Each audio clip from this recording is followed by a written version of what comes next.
আমি আপনাদেরকে একটা ছোট্ট কারগুজারি শোনাই, আপনাদের দিল কেঁদে দিবে। 2016 সালের ঘটনা। তখন ঢাকায় মোহাম্মদপুর আমি খতমে তারাবির জন্য 2 জন হাফেজ নিয়োগ দেওয়া হবে কেন্দ্রীয় মসজিদে।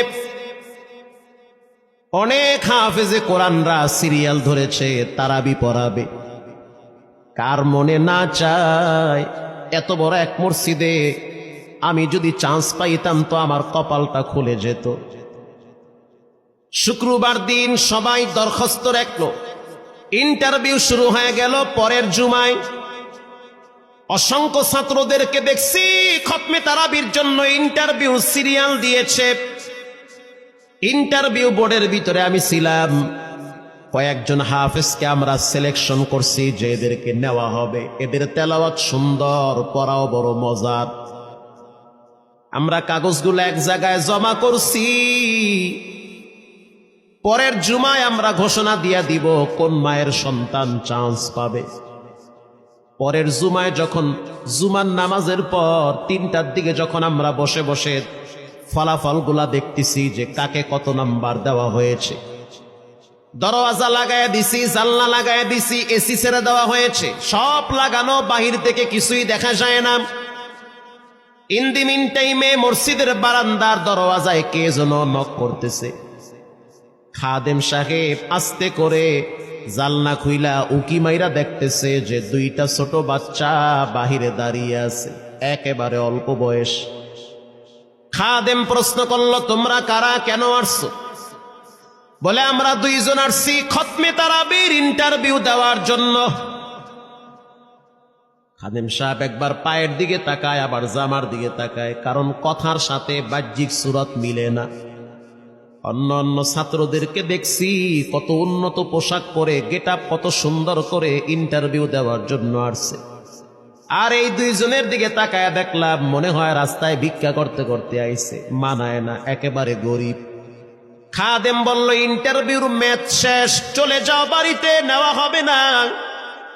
যাদের ব্যাপারে পরীক্ষা নেওয়া হয়েছে তাদের ব্যাপারে ঘোষণা দেওয়া হবে। বাচ্চা 2টা নাসর বান্দা বলতে আছে, আমাদের তো টাকা নাই যে আমরা ভাড়া দিয়ে এখানে আসব। বাবায় বড় কষ্ট করে 2-4টা টাকা জমা কইরা পকেটে দিয়া পাঠায় দিছে, এজন্য আসতে দেরি হয়েছে। খাদেমের বড় মায়া লাগছে, কারণ খাদেমও গরিবের সন্তান।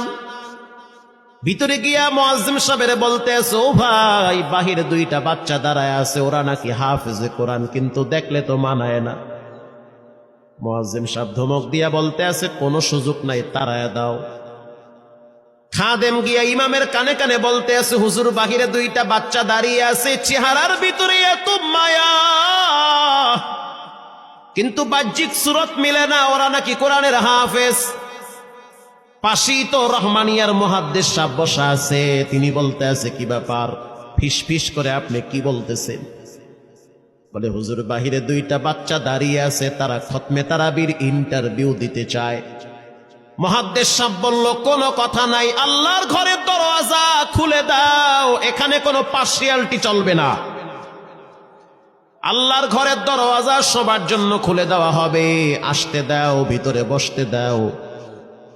যদিও ওদেরকে দেখতে মানায় না, বংশগত তেমন মর্যাদা নাই, ভিতরে আল্লাহর কোরআন থাকার কারণে আমাদের উপরে ওয়াজিব হয়ে গেছে তাদেরকে সম্মান করা।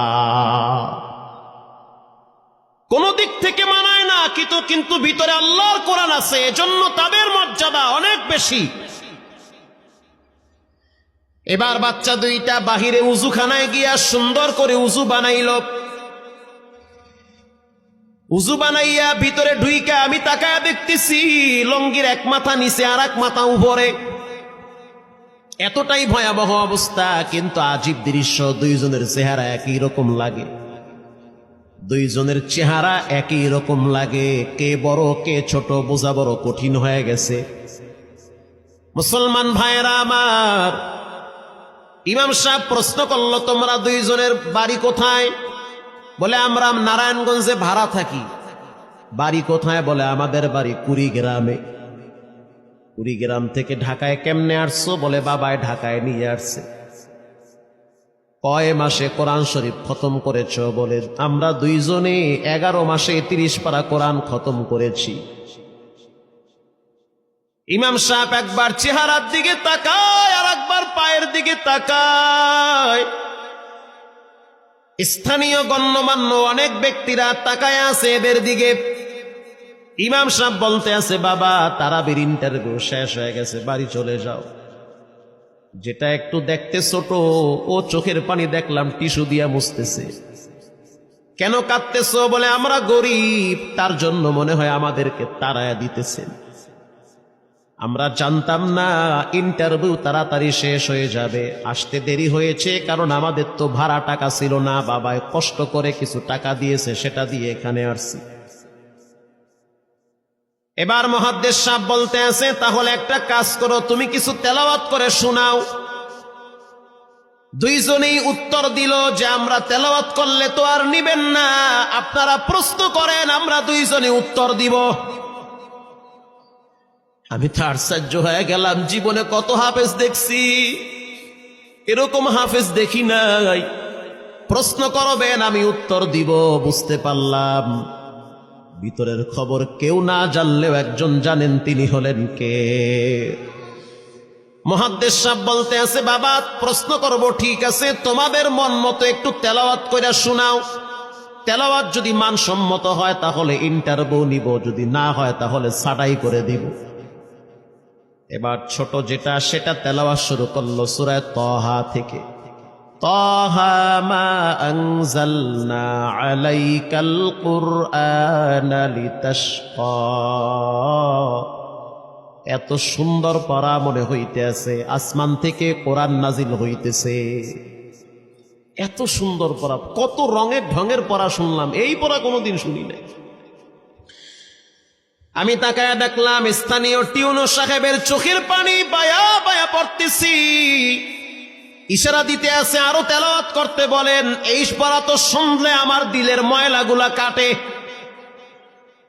আল্লাহর ঘরে যখন গেছি বাইতুল্লাহ ফজরের টাইমে ইমাম সাহেব তেলাওয়াত করলে যেমন মনে হয়, মনে হইতে আছে ওই কোরআনের আওয়াজটা এখন এই মসজিদে বাজতেছে।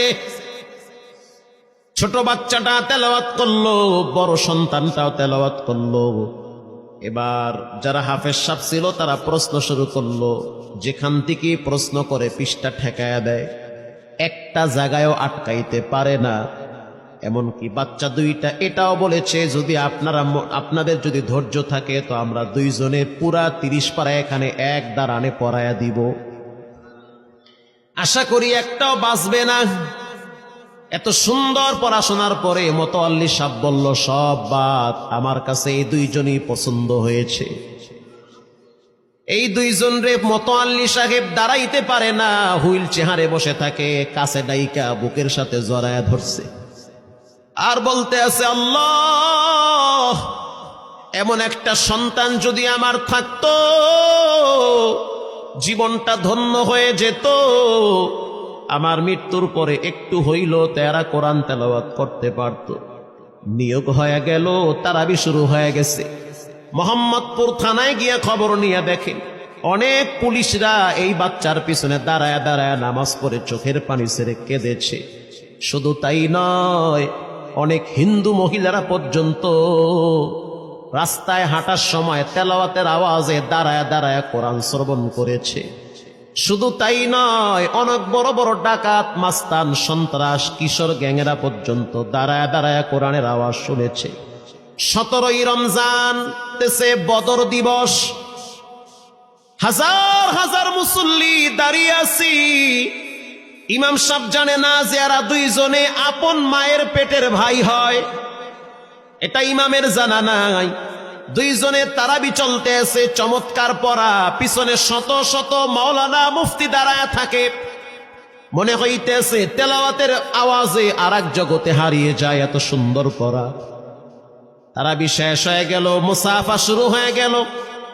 বাচ্চা দুইটারে কেউ বুকের সাথে জড়ায়, কেউ কপালে চুমা দেয়, বলে আল্লাহর কোরআনকে চুমা দেই। হাজার হাজার মানুষ যখন আস্তে আস্তে নামাজ শেষ করে চলে গেল, একেবারে মসজিদের পিছনে